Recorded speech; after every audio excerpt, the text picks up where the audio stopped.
Ah putain, il fuit.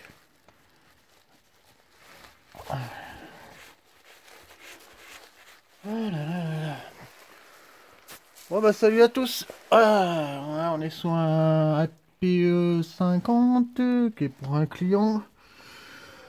On va parler vite fait là, pendant que je suis dessous là. En fait j'ai une fuite sur un carter qui est au fond là, et il pisse un peu d'huile au niveau d'ici là. Ici le carter il fuit. Bon, c'est un APE 50 qui est arrivé ici pour changer sa cylindrée. Le cylindrée est là. On est passé de 50 à 102 cm3. Dessus, j'ai collé un carbut 19. Un pot d'échappement mal aussi. Et puis, derrière au fond, là, il y a un carter, il faut l'enlever. Il y a un pignon de transmission qu'il faut changer. Il faut passer de 14 à 16 dents. Tout ça pour essayer de gagner entre 15 et 20 km/h. Voilà. Donc... bon, c'était la petite parenthèse. Allez, on fait pause et puis on va à l'atelier. Et bonjour à tous au fait. Hein. Ah oui, au fait, pour ceux qui ne connaissent pas ce que c'est un APE, c'est ça. Hein. C'est une petite fourgonnette qui a 4 vitesses. Donc lui, c'est sympa. Lui, il a l'intérieur Sky rouge. Un engin qui a très peu de kilomètres. Voilà. Et puis c'est pour ça qu'on a profité, vu que le moteur n'était pas trop rincé, pour changer la cylindrée et lui remettre quelque chose de plus puissant. Voilà, voilà. Allez, hop, atelier. Donc là, on se retrouve à l'atelier, on a deux moteurs, donc un oxyde. Voilà. Ça c'est pareil, ça a été fait pour un client. Et puis mon fameux MVT là, voilà, lui il est terminé, toutes les modifs ont été faits, il ne reste plus qu'à monter définitivement ce cylindre. Voilà, donc on va faire une vidéo, on va surtout parler du MVT et on va en profiter pour présenter l'oxyde en même temps. Par rapport au cylindre, tout ça. Bon, il y a pas mal de monde qui a déjà fait des vidéos sur oxyde. Donc voilà, voilà, voilà.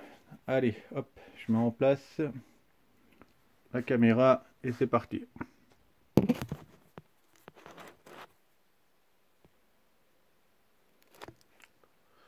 Voilà.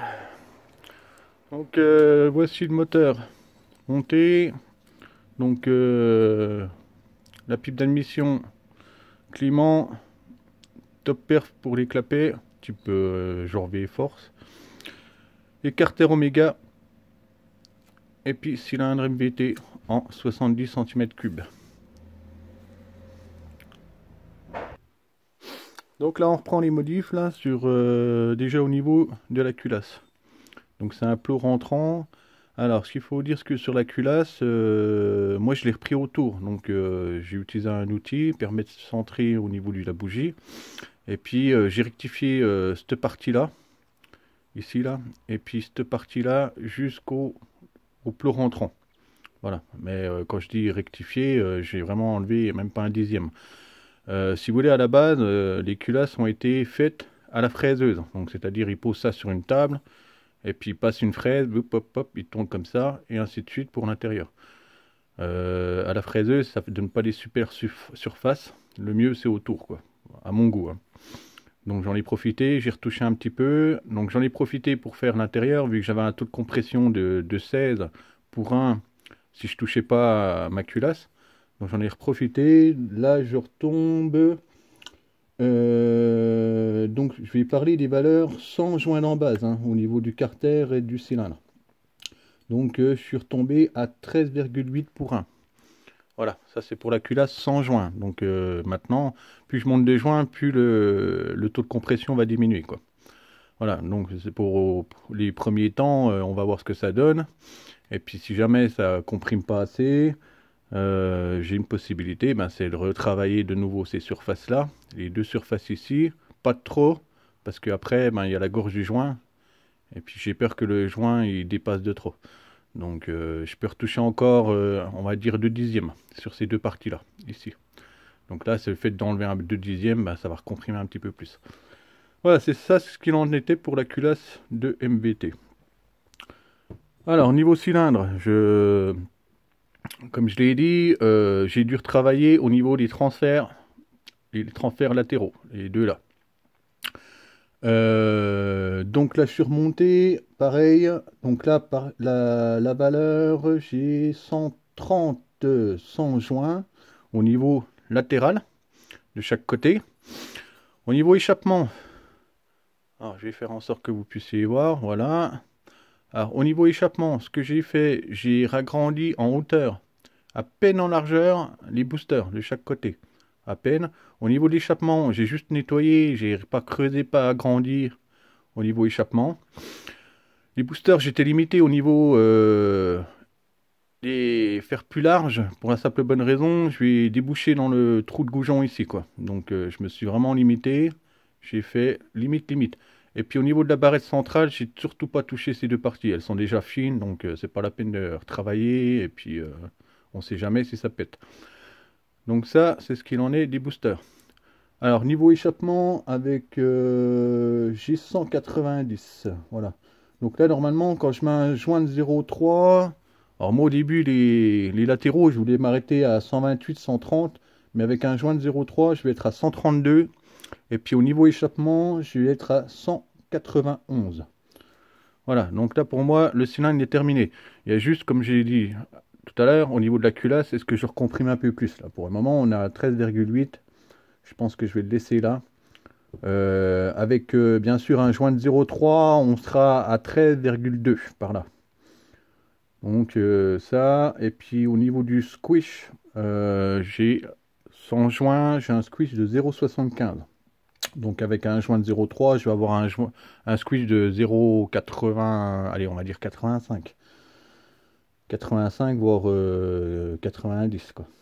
Voilà, ça c'est ce qu'il en est. Ça c'est un MVT en refroidissement liquide pour MBK 51, de piston de diamètre 46 et 70 cm3 de cylindrée quoi.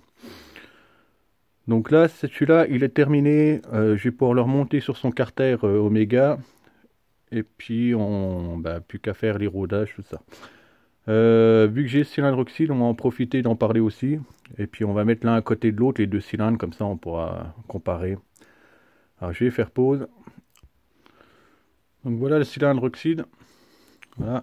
Et puis, vu du dessus, les deux cylindres MVT oxyde. Donc là, tout le monde connaît niveau échappement. Hein. Voilà. Un large échappement. Voilà. Bon, par rapport à chez MVT, il n'y a pas photo. L'échappement, il est énorme hein, chez Oxyde. Au niveau transfert, voilà. Vu du dessus. Donc ceux-là, ils sont plus d'origine. Hein, ils ont été retravaillés, ragrandis. Donc là, c'est pareil. Hein, ça faisait partie du nettoyage. Donc tout a été refait dedans. Voilà. Donc c'est une belle galère. Hein. J'ai bossé longtemps dedans pour remonter les transferts latéraux. Voilà. Avec le renvoi d'angle, une grosse galère quoi. Pas mal de boulot. Donc chez Oxyde, c'est vraiment c'est chouette, il n'y a rien à redire. Le transfert arrière, il repart vraiment au niveau de l'échappement. Hein. Il a son angle par rapport à MVT, moi le mien il repart droit comme ça. Et puis là chez Oxyde, ils ont redonné un angle pour que le transfert rebalance dans l'échappement. Donc ça c'est un plus. Il n'y a rien à redire, hein. C'est vraiment des belles pièces hein, chez Oxyde. Donc voilà. Alors celui-là de moteur, il est fourni avec un plot rentrant. Voici sa culasse. Un piston monosegment. Donc comme tous, hein. Vous pouvez voir, hein. La marque Ersal a été supprimée. Et puis le dôme là, il a été rectifié quoi. Normalement, il y a marqué Ersal aussi. Voilà. Donc lui, sens de la flèche là, ça repart ici, l'ergot bien à l'arrière. Petite chose par rapport à Oxyde, donc franchement, ça n'a rien à voir avec du MVT. Hein. Lui, c'est vraiment du plug and play. Hein. On le monte, c'est terminé quoi. Le seul truc qui m'a surpris, voilà, ça c'est le joint qui est fourni avec oxyde. Donc là, comme vous pouvez voir, hein, il y a vraiment de la matière à enlever. Ce qui m'a surpris, c'était ici, quoi. Le joint il déborde. Et, franchement, il y a vraiment pas beaucoup de matière à creuser, quoi. Donc là, je vais mettre pause, je vais mettre un petit coup de stylo, je vais enlever le joint, comme ça on voit bien ce qui reste comme matière au niveau du carter. Donc voilà, j'ai mis mon coup de stylo. Donc là, il faut tout enlever, tout ce qu'il y a à l'intérieur. Il faut tout enlever pour ajuster les transferts là, niveau carter, par rapport à niveau cylindre. Alors, il faut même enlever jusqu'au stylo là, hein. Il faut vraiment qu'il n'y ait plus rien. Donc là, ce qui m'a surpris, c'est cette matière là. Bon, ça fait pas large, hein. Ça doit faire quoi? Un bon 3 mm. Bon, j'ai trouvé ça un petit peu juste. Donc là, on est sur des carters type. C'est des origines de chez MBK. Voilà. Donc, ben, pour le client, ce qu'on a fait, on a fait une modif sur lui, pour lui. Je vais voir. Hop. Voilà, c'est carter. Donc là, vous pouvez voir, là, en fait, il y a eu ajustement. Bah, justement, j'ai tout rechargé à l'aluminium, toute la partie là. Et de l'autre côté aussi. Pour que le joint, hop là, pose bien sur les carters. Voilà. Donc là, au niveau préparation, donc on a fait l'ouverture. Hein. Je n'ai pas trop ouvert non plus à l'arrière pour percer le carter, là aussi. Je n'ai pas fait de veine gazeuse, quoi que ce soit. Là, c'est suffisant, quoi. Donc juste redonner un peu d'angle, pas de trop. Pour revenir à plat, ça sert à rien, quoi. Voilà. Donc lui, c'est terminé, quoi. Donc au niveau configuration de son moteur, donc avec le joint de 0,5 tassé, il aura 120 aux latéraux et 180 niveau échappement. Niveau taux de compression, il sera à 13,8 pour 1. Et puis le squish, il sera à 0,75. Voilà. Donc oxyde, eux, c'est une cylindrée, c'est un piston en 47. Donc c'est 72 cm3. Voilà, voilà. Hop là, j'ai failli lâcher le moteur. Bon, bah sur ce, je vous laisse là-dessus. Pareil, ce moteur-là, je le remonte. Il repart chez son client. Et puis bah, pour la suite des vidéos, je ne sais pas trop pour le moment. Bah, je retrouverai bien quelque chose à faire. Donc sur ce, bonne continuation. Et puis on se retrouve, j'espère, à très bientôt. Salut!